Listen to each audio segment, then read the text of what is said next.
गीत तो ये है कि बहुत देर कर दी हुजूर आते आते, लेकिन क्या आप दिल्ली वालों से ये कहती हैं बहुत देर कर दी हुजूर लाते लाते 27 साल? बिल्कुल ठीक कह रहे हैं आप। ये दिल्ली की अपनी किस्मत दिल्ली ने अपने हाथों लिखी। बार बार एक किसी शायर ने कहा है कि दिल्ली को तो अपनों ने लूटा। जितनी बार आए अपने ही लूट के ले गए। कभी आक्रांता आए, कभी सरकारें आई। और शायद नहीं तो आज जो चीज़ हम सोच रहे हैं, 2014 में जब केंद्र में सरकार आई भारतीय जनता पार्टी की, तो राज्य में और केंद्र में दोनों एक सरकार होती तो शायद आज दिल्ली का स्वरूप 10 साल में कुछ और ही निकल के आता। तो देर आए दुरुस्त आए। दिल्ली में अब काम करने की आवश्यकताएं बहुत सारी हैं और अब तो मैं ट्रिपल इंजन की सरकार बोल सकती हूँ। बिल्कुल। तो केंद्र में, राज्य में और निगम में जब एक रूपता के साथ काम होगा तो स्पीड जो है वो कई गुना बढ़ जाएगी। लेकिन जब आप 3 इंजन की सरकार कहती हैं तो जिम्मेदारी भी बड़ी हो जाती है और चुनौती भी बड़ी हो जाती है।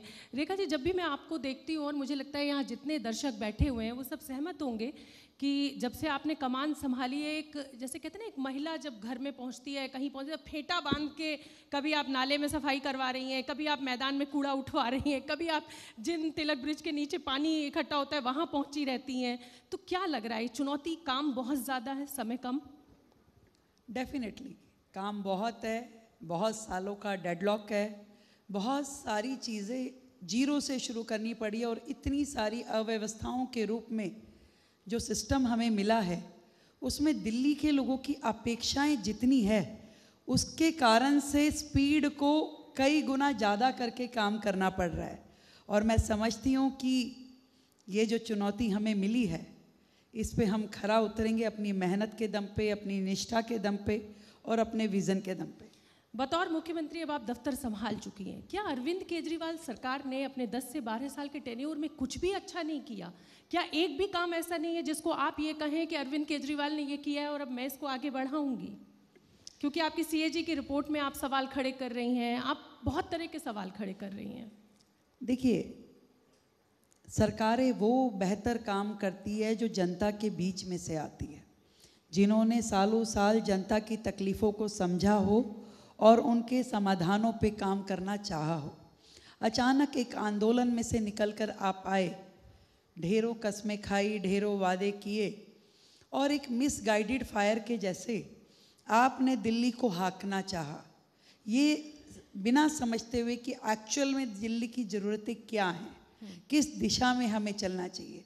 आपने इंफ्रास्ट्रक्चर पे वो जो खर्चा होना चाहिए था, जो प्लानिंग होनी चाहिए थी, वो नहीं की और एकदम से एक, जिसे मैं कहूँ कि पब्लिसिटी जिनका ज़्यादा ध्येय रहता था, योजना छोटी होगी पब्लिसिटी बड़ी होगी, फिर योजना छोटी होगी पब्लिसिटी, तो इस तरह की जो उनका वर्किंग कल्चर रहा उसके कारण से देश की राजधानी दिल्ली का बहुत नुकसान हुआ।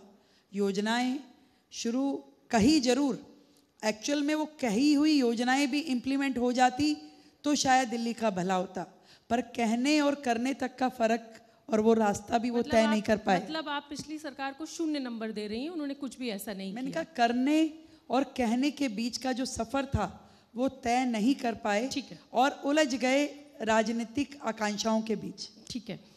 आपने बजट, हेल्थ बजट जो है वो बढ़ाया, एजुकेशन बजट, क्योंकि ये हमारा आइडियाज़ ऑन एजुकेशन कार्यक्रम है इसलिए मुझे इस पर बात करना ज़रूरी है। मैं आपका बजट पढ़ रही थी, 700 करोड़ आपने झुग्गियों के लिए दिए। तो क्या मैं ये मानूं कि रेखा गुप्ता सरकार सीधे सीधे अरविंद केजरीवाल के काम को चुनौती दे रही हैं? जब मैं शिक्षा की बात करती हूँ तो वो अरविंद केजरीवाल अपने मॉडल की बात करते हैं, जब हेल्थ की बात होती है तो मोहल्ला क्लिनिक मॉडल की बात होती है, झुग्गियों के तो वो कहते थे कि साहब मैं तो झुग्गियों का मतलब सबसे ज़्यादा वोट मेरा। तो क्या रेखा गुप्ता जी ने इन 3 मदों में इतना अपना बजट देकर सीधे सीधे अरविंद केजरीवाल की राजनीति को चुनौती दी है, उनके मेन मुख्य मुद्दों को चुनौती दी है? नहीं, बिल्कुल भी नहीं। मैं किसी को चुनौती देने के लिए यहाँ पे उपस्थित नहीं हूँ। मेरी जिम्मेवारी दिल्ली की मुख्यमंत्री के नाते जो है मैं उनको पूरा करने के लिए काम कर रही हूँ। मेरा दिशा, मेरी नियत, मेरी नीतियाँ सब दिल्ली की जनता की अपेक्षाओं से जुड़ी है। दिल्ली को अच्छी शिक्षा मिलनी चाहिए, इसलिए मैंने जो बजट रखा 1900 करोड़ रुपए का, वो दिल्ली की एजुकेशन को बेहतर बनाने के लिए रखा। उसमें किसी से चैलेंज, किसी की पॉलिसीज़ को चेंज करना मेरा ध्येय नहीं है। दिल्ली को क्या बेहतर मैं दे सकती हूँ? आज शिक्षा, आज स्वास्थ्य, आज झुग्गी झोपड़ी वालों के लोगों के भी अधिकार जो हैं वो उनको मिलने चाहिए। वर्षों से झुग्गी के लोगों को जितनी भी सरकारें आई, उन्होंने केवल वोट बैंक के तरीके से डील किया। आज भी 40-40 साल पुरानी झुग्गियाँ, जिसमें नाम तो जरूर कांग्रेसी लीडर्स के साथ जुड़े रहे, Indira colony, Sanjay camp, Rajiv camp, परंतु कभी भी उनमें काम के दृष्टि से ना कभी कांग्रेस ने काम किया, ना आम आदमी पार्टी ने काम किया। उनको गरीब को गरीब बना रहने दो, उसको सुविधा मत दो, केवल डराते रहो, ये उनकी पॉलिसी थी। और आज जब 27 साल बाद भाजपा को मौका मिला, तो मैं जनता में ये संदेश देना चाहती हूँ कि ये सरकार सर्वस्पर्शी सरकार है। शहर के हर सेगमेंट पे हमें काम करना है, हर समस्या को समाधान देना है और दिल्ली वालों को वो सब हक देने हैं जो उनका अधिकार है। तो that is my work, my challenge. मेरे लिए कोई और एक्स या फ्यूचर चैलेंज नहीं है। चलिए, अब आपने टाइम लिमिट तो नहीं दी है, लेकिन मैं चाहती हूँ दर्शक एक बार ताली बजाकर इसका स्वागत जरूर करें कि मुख्यमंत्री जी जो सपने देख रही हैं या हमें दिखा रही हैं दिल्ली वासियों को, वो पूरे होंगे। आपने कांग्रेस का जिक्र किया, कांग्रेस ने कुछ नहीं किया, आम आदमी पार्टी ने। शीला दीक्षित एक टफ कंपटीशन है, क्योंकि जब मैं फील्ड में उतरी चुनाव कवर करने के लिए, तो लोगों ने शीला दीक्षित को बहुत मिस किया। और तो क्या आपको नहीं लगता है कि शीला जी कुछ तो एक ऐसा रोड मैप छोड़ के गई हैं जिसको आप आगे बढ़ाना चाहेंगे? नहीं, बिल्कुल ठीक है। मैं शीला जी के बारे में ज़रूर कह सकती हूँ कि जो पिछली 10 साल की आपदा सरकार थी, उससे तो वो 10 टाइम बेटर थी। चलिए, तो वो अच्छी लेडी थी, उनका अच्छा काम था। और पर तकलीफ़ इस बात की है कि उनको भी बहुत समय मिला।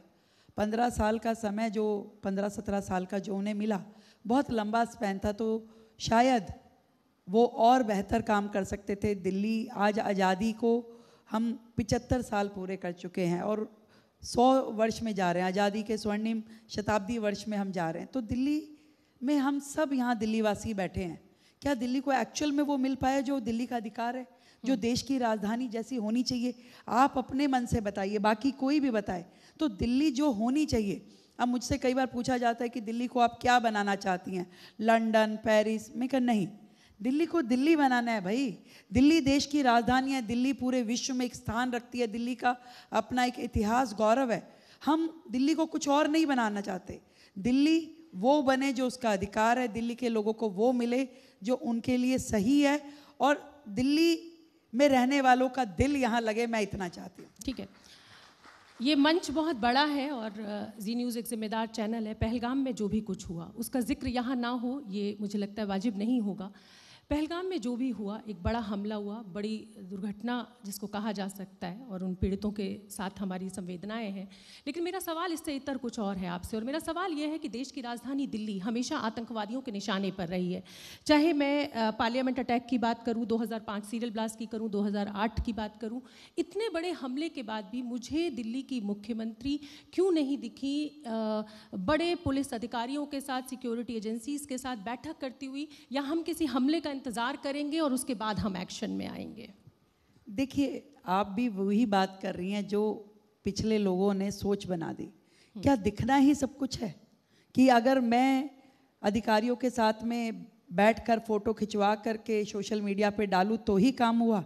आप क्या समझती हैं कि दिल्ली में इन दिनों जो सुरक्षा व्यवस्थाएं मुख्ता की गई, उनको मजबूत किया गया, जिस तरीके से दिल्ली में काम चल रहा है, आज दिल्ली में कोई भी घटना दुर्घटना होती है, विद इन सेकेंड्स हम उस चीज़ को समझ पाते हैं, उसे रिस्पॉन्स कर पाते हैं। पहलगाम के हमले से हम देश की राजधानी दिल्ली को कितना तैयार कर रहे हैं? मैं उसी की बात कर रही हूँ। बिल्कुल, पहलगाम के बाद में पूरा देश जिस तरीके से सतर्क हुआ है, दिल्ली भी उसी दिशा में सतर्क है, और पूरी तरीके से पुलिस एवं प्रशासन दोनों जन मिल के काम कर रहे हैं। आज पूरी दिल्ली में जितने भी पाकिस्तानीज़ यहाँ पे अलग अलग वीज़ा पे रह रहे हैं, हम उनको यहाँ से डिस्पैच करने के लिए पूरी तरीके से मुस्तैद हैं। हमारी वर्किंग पूरी तरीके से दिल्ली पुलिस के कोऑर्डिनेशन में है। हमारे सभी डीएम, एसडीएम, पूरा प्रशासन इस दिशा में काम कर रहा है कि दिल्ली किसी भी आने वाली घटना को या दुर्घटना को अपना सूंघ सके, उसके लिए तुरंत एक्टिवेट हो सके। तो हर तरीके से काम हो रहा है, उसके लिए कोई ज़रूरी नहीं है कि हर चीज़ पब्लिकली शो की जाए। बिल्कुल, तो मतलब संकल्प कहीं ना कहीं मुख्यमंत्री रेखा गुप्ता जी ने हमें दिया है, दिल्ली वासियों को ये दिया है कि भाई ऐसी तो पहले कोई घटना घटेगी नहीं, और अगर घटेगी तो सबसे पहले एक्शन में हम दिखाई देंगे। ठीक है, मेरा अगला सवाल आपसे रोहिंग्या मुसलमानों को लेकर है। जब आपने सत्ता संभाली तो एकदम हमें ज़मीन पर एक्शन दिखाई दिया। दिल्ली पुलिस जो है वो रोहिंग्या बांग्लादेशियों को आइडेंटिफाई कर रही है, निकाल रही है, लेकिन वो काम ऐसा लग रहा है, हमें टीवी पे नहीं दिख रहा है, स्क्रीन पे नहीं दिख रहा है, तो क्या वो रुक गया है या कहीं पर्दे के पीछे चल रहा है? छपास की बीमारी हो गई है हम सबको कि जब तक छपे ना, जब तक सोशल मीडिया पे आए ना। मैं आपको बताती हूँ, कल विपक्ष ने एक ट्वीट डाला रात को कि अरे एक झुग्गियों में आग लग गई है, मुख्यमंत्री जी दिखाई नहीं दी, ट्वीट नहीं आया।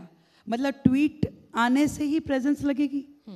जितनी देर में वहाँ आग लगी, तुरंत वहाँ पे हमारे डीएम, एसडीएम, लोकल विधायक पहुँचे, पूरी उनकी मदद की। वहाँ पे जो रेस्क्यू प्रोग्राम किया, उन लोगों की पूरी झुग्गियाँ जल गई थी, उनके लिए तुरंत स्कूल जो नज़दीक का था वहाँ रहने की व्यवस्था करी, मोबाइल टॉयलेट्स लगाए, खाने की व्यवस्था करी, सब कुछ जो काम एक आपदा के समय में होना चाहिए वो सब किया। पर गलती है भाई, ट्वीट नहीं किया। नहीं, तो मैं आपके ट्वीट का बिल्कुल इंतजार नहीं कर रही हूँ, लेकिन मैं ये चाहती हूँ कि अगर सरकार ऐसा तो कुछ कर रही है तो दिल्ली वासियों को कल्चर हो गया है। एग्जैक्टली ये कल्चर हो गया है कि जो कुछ हम करें उसको दिखाते भी रहें। देखिए, काम करें ना काम करें, काम की फिक्र करें, और फिक्र करें ना करें, फिक्र का जिक्र करें। तो जिक्र होता रहना चाहिए, काम हो ना हो। ऐसा एक कल्चर जो हो गया है डेवलप, मुझे लगता है कि काम होना इम्पॉर्टेंट है और वो हम लगातार कर रहे हैं। अब आपका सुझाव है थोड़ा थोड़ा और ज़्यादा दिखाने की कोशिश करते हैं। मुझे लगता है कि जनता के अंदर कॉन्फिडेंस आना बहुत ज़रूरी है कि हमारी जो सरकार है, जिनको हमने मुख्यमंत्री चुना है, वो हमारी सुरक्षा को लेकर संजीदा है। ये ऐसा मुझे लगता है। बाकी आपका सुझाव अच्छा सुझाव है, और अब हम अपनी जरा सोशल मीडिया टीमों को और दुरुस्त करते हैं। भाई जो भी करें दिखाइए ज़रूर। चलिए ठीक है। आयुष्मान भारत अब आज दिल्ली में भी लॉन्च हो रहा है 70+ के लोगों के लिए। ये मैं चाहती हूँ कि आप दर्शकों को, दिल्ली के दर्शकों को कुछ ज़रूर बताएं। बहुत ही बधाई का विषय है दिल्ली वासियों के लिए। एक अधिकार जो हमारे दिल्ली के नागरिकों का था, पूरे देश में आयुष्मान योजना लगी, और उस आयुष्मान योजना के माध्यम से सबको हेल्थ का एश्योरेंस मिला। I am not saying insurance, assurance कि हर एक को जहाँ पर भी इलाज की आवश्यकता होगी सरकार उसके लिए खड़ी मिलेगी। पर दिल्ली की पिछली सरकारों ने उसे लागू नहीं किया। क्यों? क्योंकि उसमें प्रधानमंत्री आयुष्मान योजना लिखा था। अब यहाँ दिल्ली में तो भाई मुख्यमंत्री के अलावा कुछ होना संभव ही नहीं था, तो दिल्ली की जनता का हक रोका गया। परंतु मुझे खुशी है कि जैसे ही दिल्ली की जनता ने अपने लिए निर्णय लिया और सरकार बदली, तुरंत सेम डे जिस दिन हमने शपथ ली उसी दिन हमने अपनी कैबिनेट की मीटिंग बुलाई और आयुष्मान योजना दिल्ली में लागू करने के लिए प्रस्ताव पारित किया। और उसके बाद से अभी आयुष्मान योजना के कार्ड भी बन गए, और आज एक और स्पेशल लॉन्चिंग है। दिल्ली के सभी 70 साल से ऊपर के बुजुर्ग, महिला हो पुरुष हो, अमीर हो गरीब हो, हर एक के लिए दिल्ली में 10 लाख रुपए तक का इलाज की जिम्मेवारी सरकार ने ली है, जिसका आज से लोगों के बीच में रजिस्ट्रेशन शुरू होगा। भाई ताली बजानी है, जोर से बजाओ। हाँ, कोई भी काम अधमरे मन से नहीं करना चाहिए। इतना बड़ा काम दिल्ली के लिए आज से ये सभी बुजुर्ग सरकार की जिम्मेवारी है। जैसे उनके बच्चे उनके लिए चिंतित रहते हैं, सरकार भी उनकी पूरी सेवा करेगी। तो मुझे लगता है कि दिल्ली में ऐसी योजना का आना हम सब के लिए डबल इंजन की सरकार का एक बहुत बड़ा लाभ है।